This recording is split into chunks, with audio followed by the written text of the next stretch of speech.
everyone, it is Nurse Mo, and welcome back to the Straight A Nursing Podcast. This is episode 55, and today we are talking about hyperkalemia. Now, if you've been listening to my podcast for a while, you are probably thinking, but wait, we did a whole series on electrolytes a while back. Yes, we did. But I wanted to touch on hyperkalemia in a little more detail because it honestly is one of the potassium or the electrolyte imbalances that you will be following the most closely in your clinicals and when you're working as a nurse, if you're working especially in the acute care setting. So just to review, a typical normal potassium level is 3.5 to 5.0 millimoles per liter. Now, again, some institutions, facilities, schools might say that their reference range is a little bit different, but it's not going to be vastly different. So going by the general range of 3.5 to 5 is typically going to serve you well. So in this podcast, we're going to talk about what hyperkalemia is, why we care, what causes it, and as always, what we as awesome nurses and nursing students are going to do about it.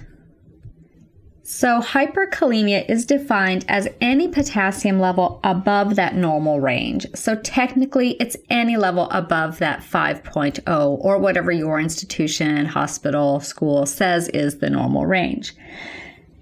Optimally, we like to keep potassium in the facility that I work up to about 3.9 to 4.0. If we can keep the levels right around there, we are feeling pretty solid about our patients' potassium levels. Now, when you get into higher levels of hyperkalemia, it can be considered kind of a mild case of hyperkalemia, like at 5.5, 5.8, and then you get into the more danger zone levels of hyperkalemia, where you really start to see the ECG changes and problems with your patient. And so you're looking at levels up around 8, 9, or where you're really going to panic. Though technically, I would start to get pretty nervous around 6. I would be pretty darn nervous around 7, and 8 and 9, I would be a stress ball. I'm going to be honest with you. So that's what a hyperkalemia level is, anything above that 5. And now let's talk about why we care. What's the big deal with potassium being too high in the patient's blood? The main reason we care about potassium in our patients is because of its effect on cardiac electrophysiology. Now, you don't have to be a cardiac electrophysiologist here, and we're not going to go into the massive amounts of detail with all the sodium channels and pumps and this and that and action potentials, because you reviewed all of that in your anatomy and physiology class to the level that you need to know it to be a good nurse, right? So I'm just going to remind you that potassium plays a very important role in cardiac electrophysiology, and that is why we care. Yes, it does play a role in the action potential of other types of muscle, but nothing's going to kill the patient faster than a cardiac event. So that's why we care so much about the potassium level being too high and also too low, but that's a whole other podcast. So as you remember, most potassium in the body is inside the cell. And how I remembered this was I'm a very visual person. So when I was first learning about all the different electrolytes and where they lived inside the cell, outside the cell, I drew a picture of a cell and I drew a bunch of bananas in it because bananas are high in potassium. And that is how I always remembered that potassium mostly lives inside the cell. And then we can get problems with that serum potassium, that hyperkalemia, for a few different reasons. Okay, first of all, yes, it could be because of too much intake, but typically that by itself does not cause problematic hyperkalemia because your body can adjust. So let's say you're one of those raw vegans. Hi to any raw vegans out there who follow the diet where you eat 1,000,000 bananas every day. I honestly think there is one gal who eats 30 bananas a day, and I think that's the title of her website. Anyway, these people are eating a lot of potassium. Now, guess what? If their kidneys are healthy, which we'll get to in a minute, their bodies can adjust their potassium levels. So in and of itself, excess intake of potassium doesn't typically cause acute hyperkalemia. You could also have hyperkalemia because you're not getting enough potassium out. And this is the main reason that we see it happening, because the kidneys are not functioning properly and they're not able to excrete potassium effectively. There is some potassium excretion in waste. Most of it is, however, through the kidneys and the urine. So let's say you've got a patient who has kidney problems and they decide they want to become a raw vegan and have 30 bananas a day. Maybe that patient is going to get hyperkalemia. And then you also can have potassium shifts in the body. And these can occur for a variety of reasons, and some of them are very complicated. But the main things that you want to think about is acidotic states, insulin deficiency, because insulin kind of activates that sodium-potassium pump to move the potassium into the cell. And then also with cell lysis, when cells break apart, when cells die, when they open up, guess what's inside the cell? All those bananas, right? So all that potassium leaks out into the serum. So you'll see that with tumor lysis syndrome, crush injuries, bad traumatic burns, rhabdomyolysis, ischemic injury, anything like that. You could have a potential for that cell, those cells basically dying, breaking open, lysing, and releasing their stored potassium into the bloodstream. So to review, some causes for hyperkalemia could be you took too much in, you didn't pee enough of it out, or you had shifts in the potassium between inside the cell and outside the cell. The type of patient that you really want to watch for hyperkalemia in is, again, that renal failure patient. They are not excreting enough potassium. So a lot of times the indication of whether or not to even do dialysis is based on what the patient's potassium and other electrolytes are doing. Now, if your patient comes in with acute renal failure and you're talking to them about the medications that they take, and they take a potassium-sparing diuretic like spironolactone, or maybe they take an ACE inhibitor or an angiotensin receptor blocker, both of those can cause the body to hold on to potassium. And then if they're on a potassium-sparing diuretic with those, or even by itself, potassium-sparing diuretics hold on to potassium while the body is diuresing, whereas other diuretics, the more common ones like Lasix, are not potassium sparing, they're potassium wasting diuretics. And so patients on Lasix will pee out their potassium. But if your patient says, oh yeah, I'm on spironolactone, then you want to be concerned that their body's actually hanging on to too much potassium potentially. And if they have a little renal insufficiency on top of that, you've got a combination for potentially acutely high hyperkalemia. So you definitely want to be watching electrolytes for patients taking those drugs, whether they are in acute renal insufficiency or not. So let's say that you got a patient that comes in, maybe they're in some renal failure, and you're watching their potassium levels very closely. Because potassium has such a drastic and important effect on cardiac electrophysiology, you will see changes in the ECG.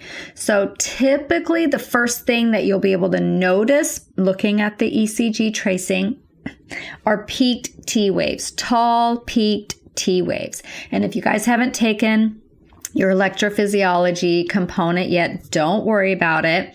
You'll remember this later. And for those of you that have, you know what I'm talking about when I talk about the T waves. So they're going to be tall, sometimes almost as tall as the QRS, okay? So it's going to look weird. Bottom line, your ECG tracing is going to look weird. This is indicative of there being problems with the repolarization mechanism. So when you see the T waves tall and peaked, they may also start to flatten out a little bit as the potassium gets higher. You know, I've got repolarization issues happening right now. You're also going to see issues with conduction delays. So that's that PR interval. So you'll see that PR interval possibly getting a bit wider, which looks on the ECG like a first-degree heart block, right? So you're going to be watching for that as the potassium levels increase. And then what you'll see is that QRS will start to widen out, and it'll get wider and flatter. And then what you're looking at here is essentially the atria not really working, and you're going into more like junctional or ventricular rhythms. This is very bad. You hopefully do not get to that point. So just to recap, for those of you who are hip to cardiac electrophysiology at this point in your nursing school careers, the first thing you'll likely see are those tall peaked T waves. They may then start to widen out a little bit. Your PR interval is going to get increasing, showing conduction delays, and the QRS will widen, and you'll end up looking like you're in more of a junctional ventricular rhythm. And as that QRS widens and widens and widens and widens, guess what it widens out into? Asystole. So those are, in very short form, the ECG changes that you'll likely see as your patient's potassium rises. So you're an awesome nurse. You're an awesome nursing student. What are you going to do about it, right? Every problem that you see as a nurse or a student has a solution. And in most cases, you are the conduit between problem and solution, whether you're doing something about it yourself or whether you're alerting the right person who can do something about it, such as your physician colleagues. So what are you going to do about an elevated potassium level? Even when you first suspect that your patient could have hyperkalemia, I want you to get that patient on the monitor. You need to be able to see what their heart is doing in real time. So get the patient on the monitor straight away, and you want to let your physician colleague know that your patient's potassium level is elevated. Also, any pertinent past medical history: they have renal insufficiency, they are a dialysis patient, they are a little old lady who started being a raw vegan 3 weeks ago and also takes spironolactone. You know what I'm saying? So you want to let the physician know what's going on with your patient, and you can expect some kind of medical intervention that you will be administering. So for the most part, what happens with patients who need dialysis is they get dialysis, right? So that is the end-all be-all treatment for hyperkalemia.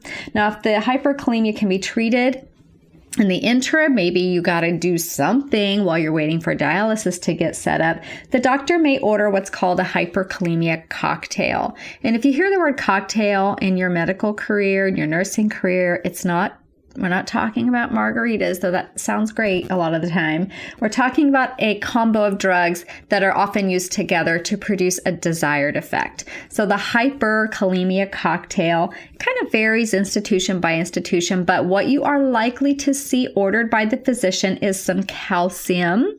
Okay, so calcium is basically, it's protective of that cardiac electrophysiology, and it kind of keeps the potassium from doing those detrimental things to it. Now, the calcium does not cause the potassium level to come down. It's just what we say is cardioprotective. Okay. So in cases of digoxin toxicity, you want to be aware that they're probably not going to use calcium because that would be bad. They might use magnesium instead. But for the most part, your patient's going to get some calcium to be cardioprotective. Then you're looking at a combo of drugs. So that is insulin plus dextrose. So remember, we talked about how insulin works on that, stimulating that sodium potassium pump to exchange sodium and potassium. in the cell. So you give some insulin, it's going to activate that pump so that the potassium can go in. But guess what? You don't just go around giving people insulin. Okay, that would be deadly and you would be a serial killer. No, we're going to also give some dextrose with that. So we give the insulin and the dextrose to prevent the hypoglycemia. The patient may also get some albuterol. Albuterol also can effectively shift that potassium into the cell. Your patient may get K-exolate, which binds up potassium. Remember I said earlier, most of the potassium is excreted through the kidneys and the urine, and some is excreted through the GI tract waste. Well, if we give K-exolate, we can bind up some of that potassium in the GI tract, and your patient can then poop it out. So that's not going to work super fast, but it does work, and it's really messy, but it can work really well. And then another thing is that your patient could, if their kidneys are okay, maybe there's another reason why their potassium level is high. If they take a potassium wasting diuretic like furosemide and their blood pressure and their fluid volume status can handle it, the physician may want them to have that, and then they'll pee out some extra potassium. So that's what we talk about, or what we're talking about when we mention the hyperkalemia cocktail. So if somebody says they came up with the K level of 8.2, I gave them the cocktail and now it's 7.1, you'll know what they're talking about. They did not give them a bunch of margaritas. And then again, the end-all be-all treatment for hyperkalemia is dialysis.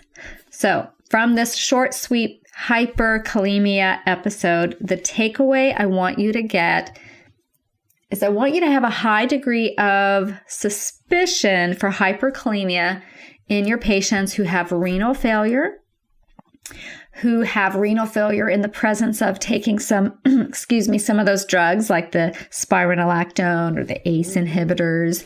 Even if your patient's not in renal failure and maybe they just started taking an ACE inhibitor and their body's adjusting, just having that high degree of suspicion about who could be having hyperkalemia can help you stave off problems before they get really bad. And I also want you to put all of these patients on a monitor. They need to be continuously monitored as you are treating them.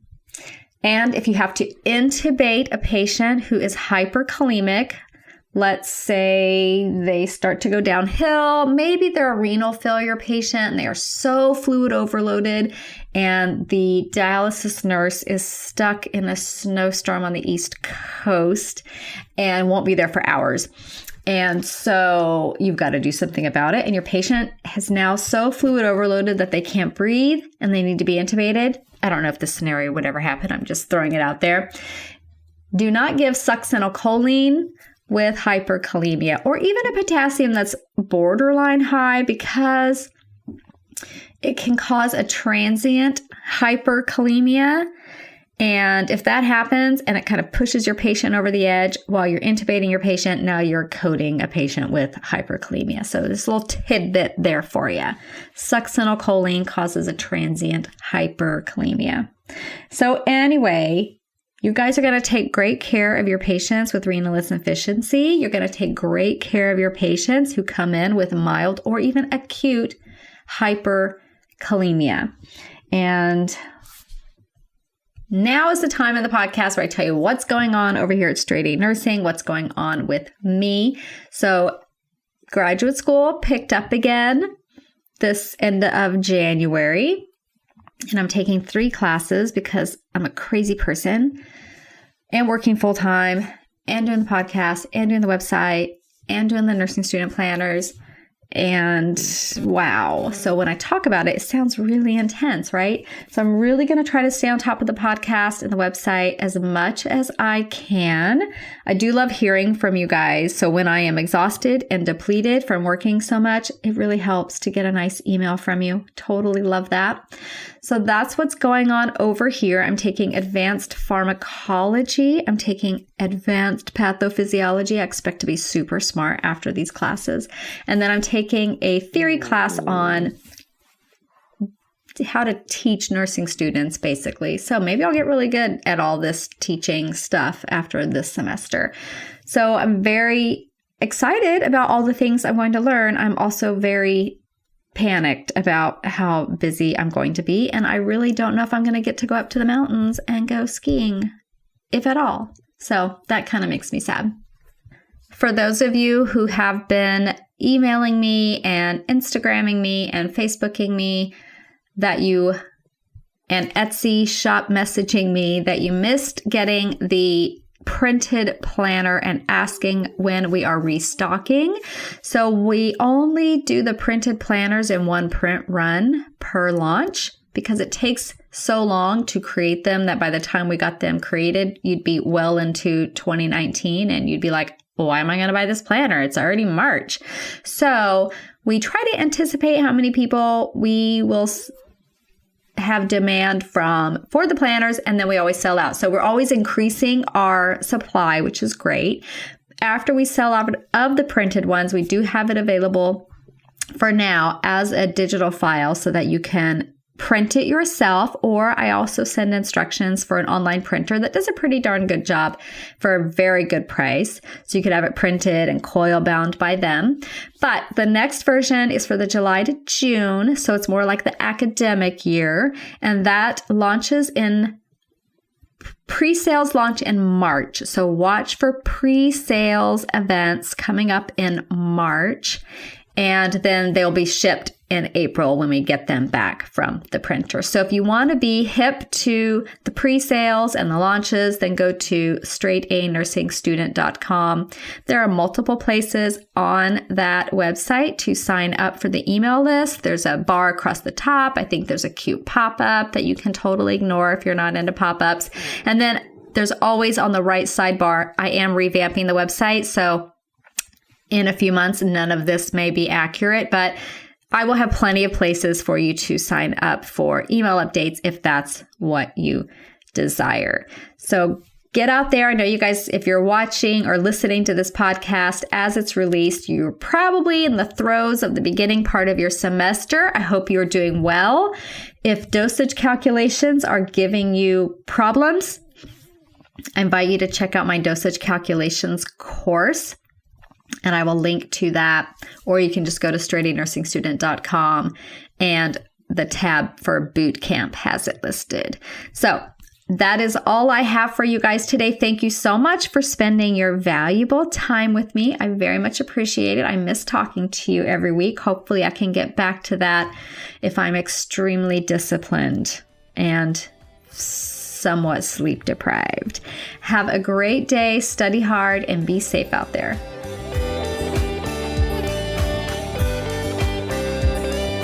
This podcast is brought to you by straightanursingstudent.com. Copyright Mo Media.